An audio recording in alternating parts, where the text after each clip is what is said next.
Good evening, Brian, and welcome along to the Lodge Hope of Karachi, number 337, and our weekly lockdown lecture series.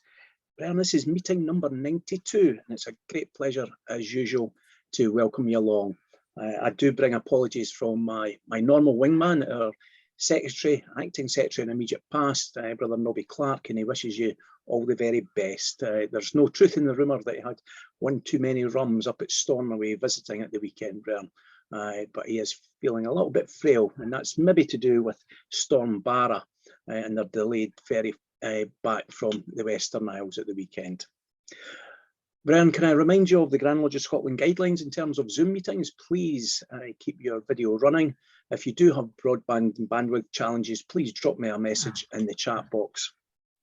And please have a recognisable name in the screen for me. That's very much appreciated.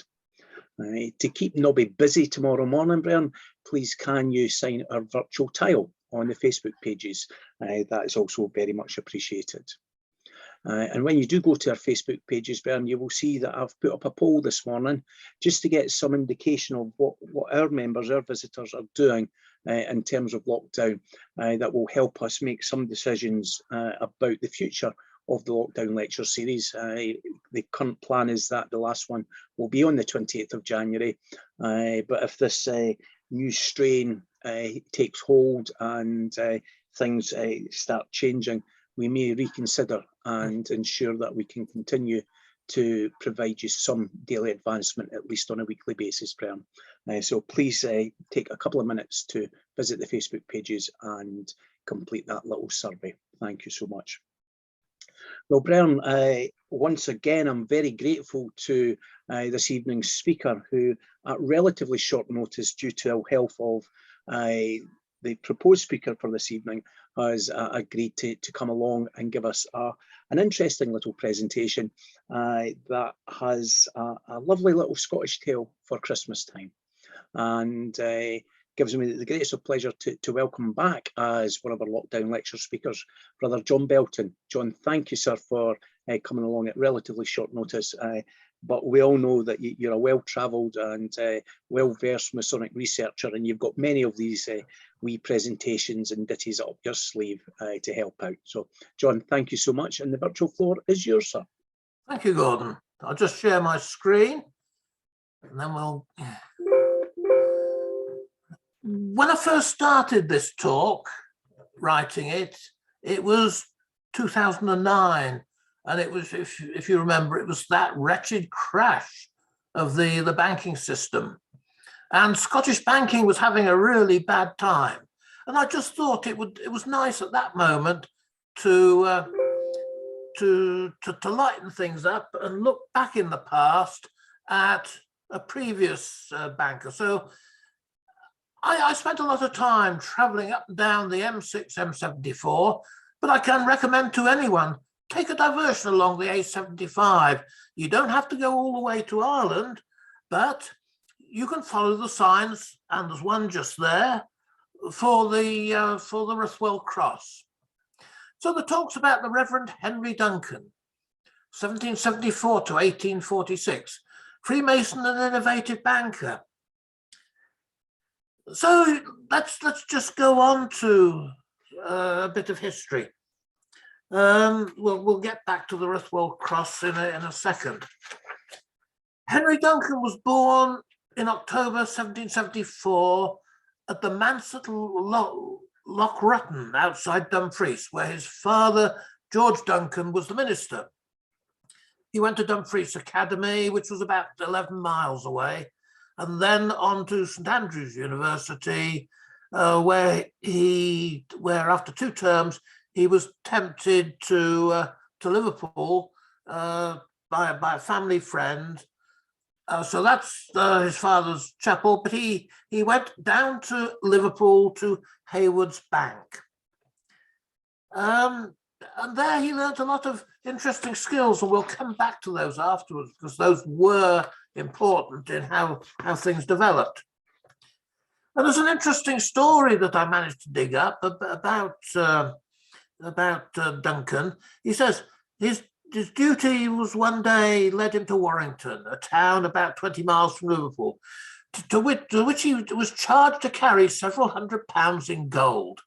Railroads were not as yet invented, and even a stagecoach was a comparative rarity. The mode of travelling was thus left to his own choice, and on the morning of it rose fair, and he hired a riding horse for the occasion, picked up his money in a rouleau of paper containing 20 guineas each, deposited those in his saddlebags, which, according to the fashion of the day, he slung over his horse, and set out in buoyant hope of a pleasant and prosperous journey. But alas, only a few miles had been travelled when the roar of thunder awakened the echoes, the gathering clouds began to drop, and the rain soon began to fall in torrents, soaking him to the skin, and what was worse, soaking his saddlebags and loosening the paper envelopes in which his money was contained. The guineas shook in their leather enclosures, which at length yielded to the friction, and before the rider could arrest the mischief, a shower of gold poured down the smoking sides of his horse and mingled in the mud, which had already thickly covered the road. He instantly dismounted, and presumably he gathered some, but perhaps he thought there were other things going to be better than banking. After 3 years in Liverpool, he returned to Scotland and university to take up what was virtually the family profession of the ministry. He was granted a license to preach in 1798, and a year later was given 3 options, 1 in Ireland and 2 near Dumfries. And it was to Ruthwell on the Solway coast that he finally made his choice. The picture of the main road and only street of Ruthwell, as it was a few decades ago, but I guess it's probably not changed in a couple of 100 years. And this was the parish church and thus his parish church was in Ruthwell. The family view of this decision was muted at best, but they found it rather remote. But it's a nice spot, and the manse that went with the living and was built very much in the local vernacular style.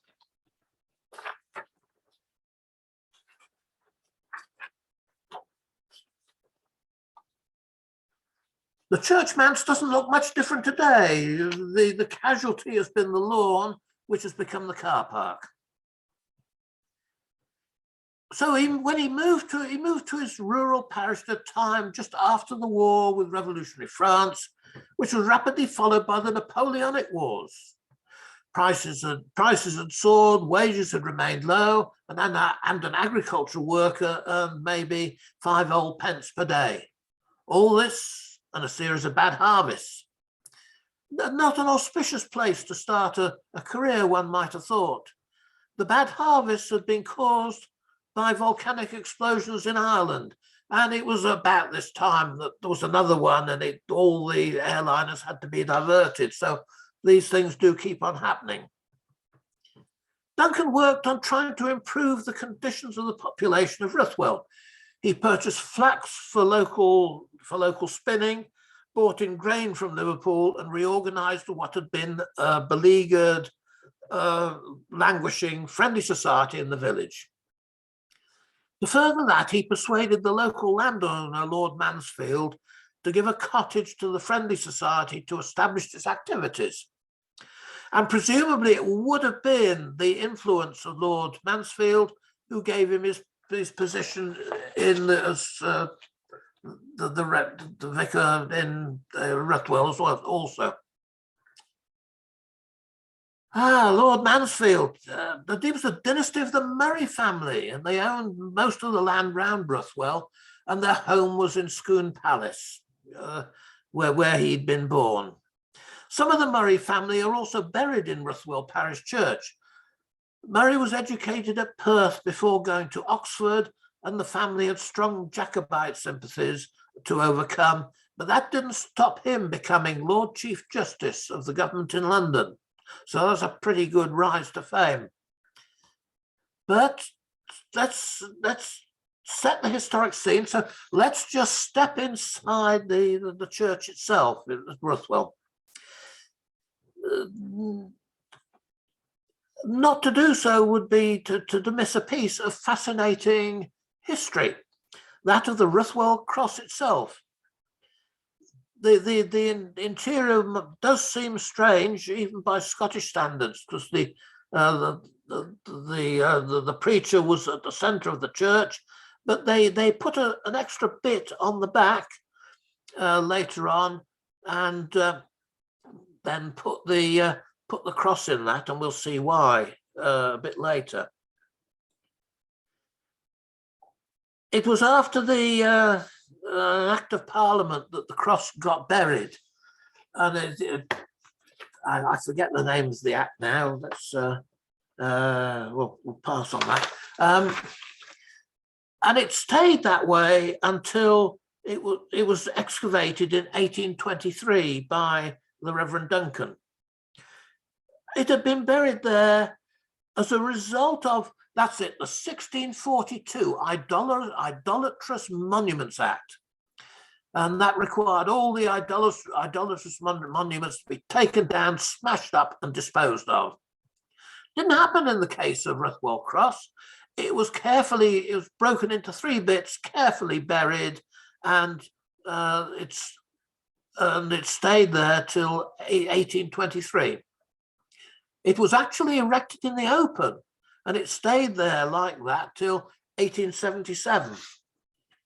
So there's a picture taken in 1880. That gives you the scale of it. It's 5.5 meters, 18 feet high, and it's carved from bottom to top.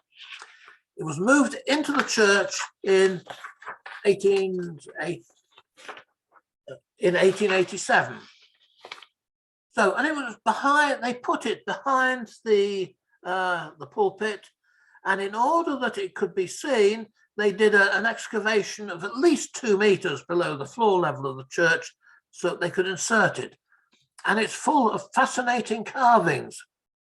So we've got St. John the Baptist, we've got Christ, and various other bits and pieces. And it's the quality of the survival is still absolutely amazing when you look at it. And there's a runic inscription runs all the way outside, which I'm not going to repeat here.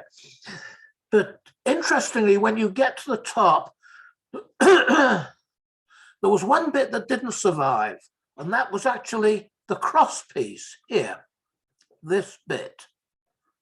And if you notice, it goes up with all the biblical figures, and then suddenly you have this triangle, and then the original bit continues up above. It's strange because I didn't think, and the brother I was with, he didn't think that the triangle was a normal 18th century symbol. The information boards were enigmatic, to say the least, as to the content of the symbology of one of the missing cross arms, except to say that the cross was re-erected by the Revd Duncan, who had a piece made to fit. And we then decided that we're going to go just down the road to the Savings Bank Museum, which is, I don't know whether it's the same original cottage that Lord Mansfield gave or whether it's another one. And we went inside, and we were chatting with the steward there, and we said we were puzzled because we looked at the cross piece of the cross, and we saw a triangle, and we didn't think it was a Celtic symbol, and we recognized it from another place, at which point he held his hand out to us and declared his interest that he also was a brother. And the answer was that Duncan had was also a craft and a chapter mason as well, and that's how he had the piece made. So back in the car, we went into the Savings Bank Museum, but we need to take a look at the Savings Bank Museum, because this was the big idea of the Revd Duncan. And it's back to the things that he did for the local community. And it was the rural poverty and it was being alleviated by the Friendly Society. And he used his experience of banking in Liverpool to find a way of helping the poor of Ruthwell become more prosperous. And maybe savings was the thing to be encouraged. So those were the days when, to open a bank account at an established bank, you needed the princely sum of something like £10. That was clearly beyond the concept of a resident of Ruthwell. So on the savings bank website, it says, in Ruthwell, 6 pence, 2.5 pence today was enough. Deposits were placed in the linen bank in Dumfries and earned 5% interest. Members got 4.5% on whole pounds, and the surplus provided a charity fund. So the museum is still supported by the Trustee Savings Bank, although sadly it got absorbed by Lloyds Bank in 2009 and later split off again as the TSB in 2013. So Dumfries and the man of Dumfries Savings Bank as well. So he was many things, but if you go to Dumfries, the old bank building, you can see his statue up there in an alcove amongst the red sandstone. He was many things. He was, as it says, geologist, artist, provincial grand chaplain, Royal Archmason, Church of Scotland moderator, editor and owner of the Dumfries and Galloway Courier from 1809 to 1817. Goodness me. It turned out that he'd been a keen chapter mason and that these chapters had all been warranted from England. So many of you will have heard of the Illegal Societies Act of 1799, and that was because of trouble in Ireland and possible trouble in Great Britain. They introduced the Illegal Societies Act, and it banned all societies whose members took an oath, and Freemasonry was one of them. It got put to one side with the help of the Earl of Moira and of the Earl of Atholl, who pleaded their cases to Pitt as Prime Minister by Moira, and the Duke of Atholl in the House of Lords. In England, each lodge had to make an annual return to local magistrates. However, in Scotland, the courts decided, presumably at the sponsor of the help with the help of Grand Lodge, the Grand Lodge of Scotland, they would make the returns.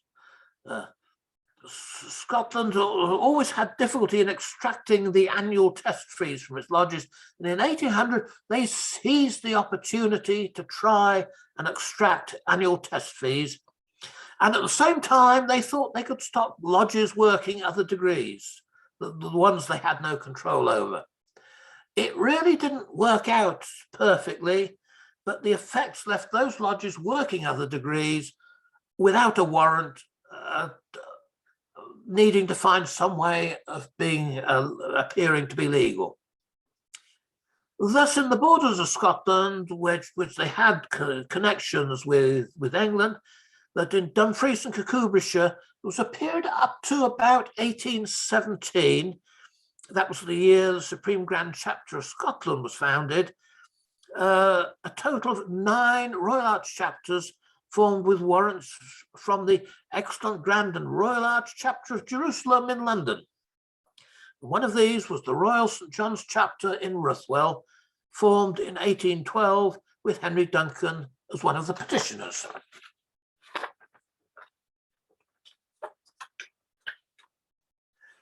Of the Reverend Duncan's Masonic career, we know very little, I'm afraid. Not even his craft lodge, but surely it cannot have been far from Dumfries, where the family had been for generations. We do know that at one time he was provincial grand chaplain for the province of Dumfries, and we know that his name was on the application to the Grand and Royal Arch chapter in London for the warrant. It was granted, and the chapter was formed in 1812, The chapters were enough in number. There was a grand first superintendent for Scotland with Cumberland and Berwick. It's perhaps just worth reflecting on the final 3 years of his life. Within the Church of Scotland, he was initially part of the moderate party, but as time passed, he became more and more evangelical. So by 1839, he was chosen as moderator of the General Assembly of the Church of Scotland. The eventual conflict between the church and civil authority came to a head in 1843, and Duncan left the Church of Scotland and joined the Free Church. Almost all his congregation, except maybe 3 families, favoured the Free Church. As a result of this schism, he had to leave the manse and church at Ruthwell, moved to a humbler abode and rented dwellings and a Sunday school and a classroom which was built at Mount Kedar near Ruthwell. No pictures remain of the school or the manse, but there is a picture.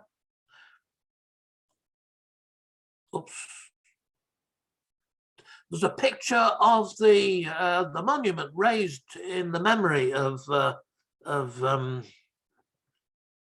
Reverend Duncan there at Kedar. So it's a big thing. I have to say, I haven't actually been there.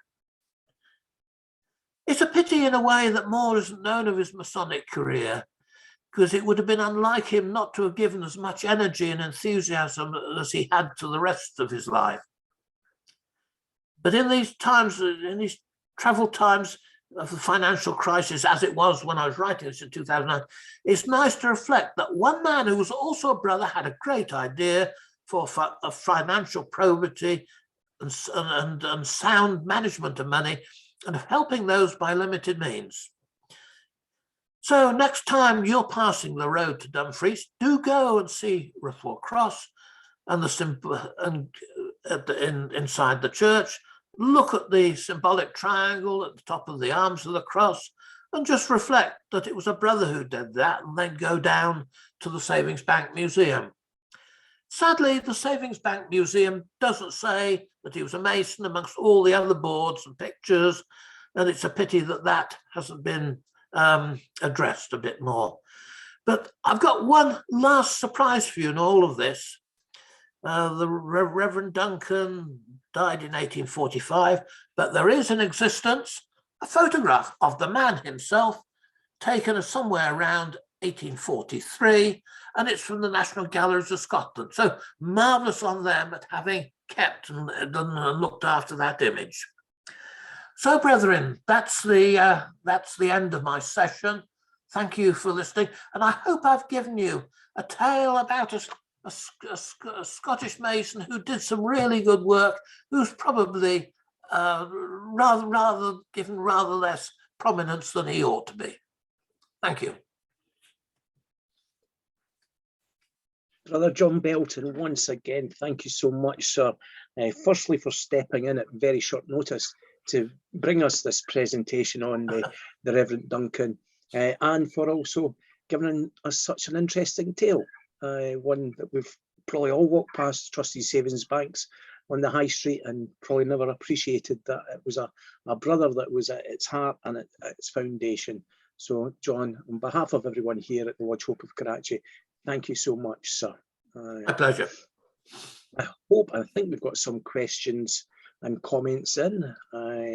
Stevie Chalmers has just arrived from sunny Leith, he says, but he qualifies that with an I right. I take it the storm's hitting you badly, Steve. Michael Hearn comments, it was the 1799 Seditious Oaths Act and the 1799 Illegal Societies Act. The system of registration detailed by Brother Belton was required, in which Lodge secretaries would give annual returns required by law, lists of members to the clerk to the local justices of the peace. This was repealed in the 1968 when the Criminal Justice Act was introduced. Apparently, all the returns still exist. Well, there you go. Thank you. I think some of the returns exist. It depends where they were deposited. It was something that was done fairly religiously for the first few years, and as the crisis passed, depositing them and keeping them became less important.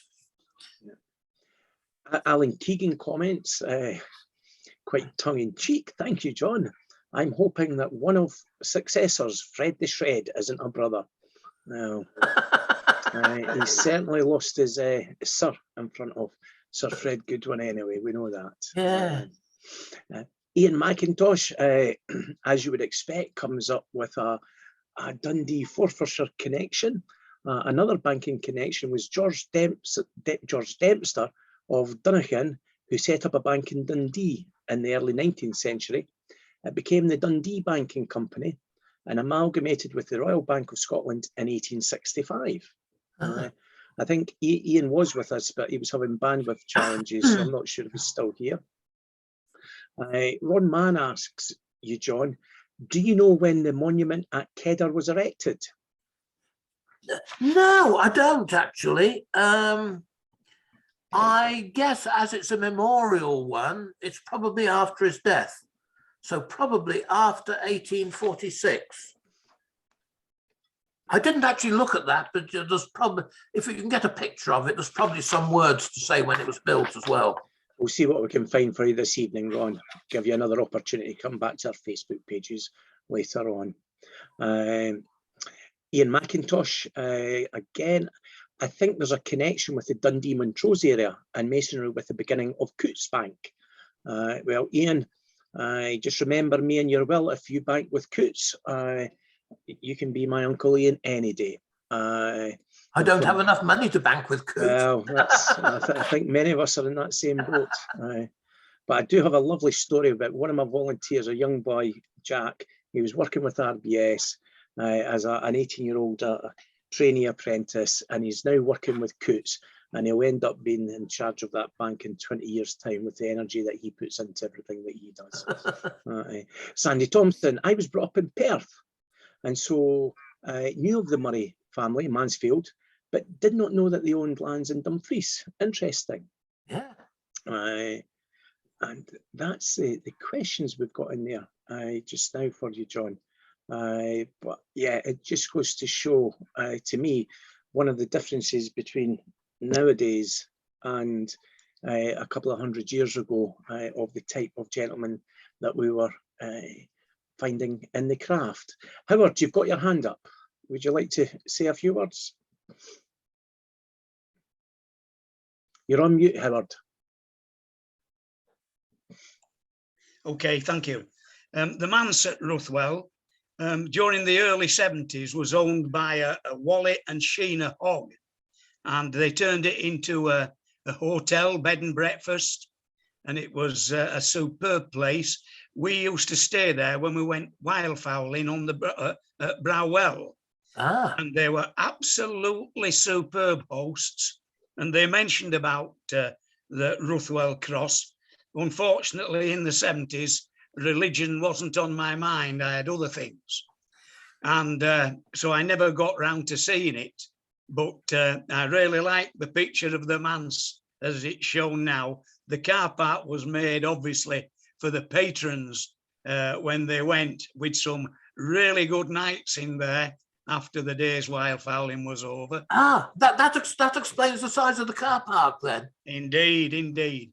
We used to go every winter for many, many years for a fortnight, and also when they had the CLA Game Fair on Kinmount Estate, we stayed there, I think, for about 4 weeks during the summer. Wow. It was a lovely place. Well, sometime you'll have to go back and go into the church. I certainly am intending to now after your talk, sir. I enjoyed it. Yeah, I mean, that cross is 18 feet. It's as crisp and clear as the day it was carved. That's amazing. Yeah, well, I do intend, and I'll give you my word, that within 12 months I will have viewed that cross, and I'll let you know what I think of it. Lovely. I must admit, if I'd have known that at the time and possibly had a more interest in religion at that particular stage, I would have gone and seen it. Yeah. Wally and Sheena Hogg did ask us to go and have a look, but unfortunately every night when we got in, we were either at the Farmer's Arms in Clarenceville or the hotel in Carrutherstown, or in their own establishment. But yes, you need to put it together with going to the Savings Bank Museum, and then you start to get a picture of the man. Right, very good, very good. But it was an interesting place, and even in winter, the scenery on the Solway was quite exquisite and really enjoyable. I'll not take any further time, but finish by saying to you, I enjoyed your talk, and I hope that you'll give more lectures on various subjects. I will listen to them with great interest. Well, thank you for that compliment. Thank you, Howard. And we're very much looking forward to John joining the Lodge Hope of Karachi in 2022. Fingers crossed. We hope to have him in person, so to speak, sharing some of his stories and researches. How do you get rid of the hands? You just press it again, Howard. You see, unless you're wanting to leave your hand up and tell us what your wildfowling was all about, but maybe that's for another meeting that's not been recorded. Derek Elder comments, excellent talk. Busy tonight, so I'm off to another connection. We'll catch up with the recording. Thanks for joining us, Derek. Ian McIntosh is back with us. Went off again, sorry, it's a storm, I think, and he comes back in. Thanks for that talk, John, very interesting. So yes, John, on behalf of everyone here at the Lodge Hope of Karachi Lockdown Lectures, thank you so much once again. And I'm sure that the Tourist Board of the Southwest of Scotland will be very appreciative to you as well, encouraging people to get down to that little remote part of Scotland that is probably missed out by us as we fly up the M74 at 70 miles an hour. It is. We're all guilty of doing it. Either that, or you're dashing to get the boat at Stranraer. It's one or the other, isn't it? So, brethren, next week I'm having to juggle the presentations with our speaker being called off. So the announcement of who it will be in the Facebook during the week. But for now, please feel free to unmute yourself and give your personal congratulations to Brother John Belton and your thank yous, and good evening. Thank you, Brian. Cheers, John. Thanks very much. Interesting and fascinating talk. Really enjoyed it. Oh, that was good. Excellent presentation. John. I've been to Ruthwell, seen both. They are magnificent. Aren't they worth a just? trip. But had you realised the Masonic connection? That's the thing. No. It's when you start to put it all together, of all the bits that he did, you get a real feeling of the ethos or style of the man, don't you? Yeah. As I said, I had no knowledge at that time that he was a Mason. But I went there as a visitor to both of them, and they were absolutely very, very interesting. Yeah. The cross is magnificent. The runes writing on it, and it was from that runes that are on the cross that they were able to decipher all the runic writings. Yes.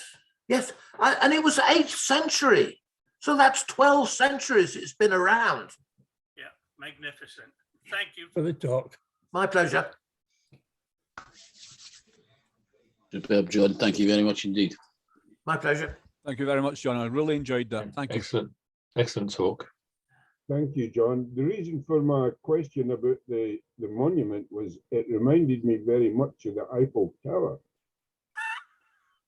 Yes. In design. And I was just with the arches at the bottom and the taper and monolith going up. And I was just wondering if there was any connection. Do you know, it does, doesn't it? It really is the same.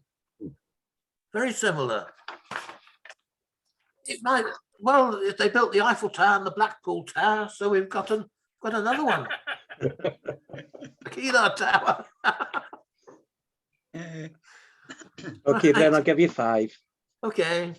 Thanks very much, John. Excellent. Thank you very much. I'll bid you Thank thanks, you very much. stay safe until we meet again. Safe. And 4, Brian. Thanks, Gordon. Good night, Mr. Reeves. And 3, Brian. Gordon, can I have your a quick question? You can, Barry. Will you be advertising your next meeting on Google? It'll be on the Facebook channels, yes. Right. Thank you. Look forward to seeing it all again. Right, I was on mute when I replied to you, Jim.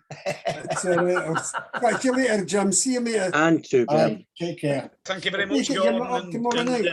John. Thank you very much, and good night, brethren. Right. Enjoyed it immensely. Thank you. I'm still trying to juggle that one. I should be. I'll have to get in touch with Scott. Have a good day on Saturday, Jim. Oh, we'll do that, aye. And Catch you one later. Graham. Good night. Brother John Belton, thank you once again on behalf of the Lodge Hope of Cratchit and all our guests here at our lockdown lecture series. Good night, brethren. Very good night.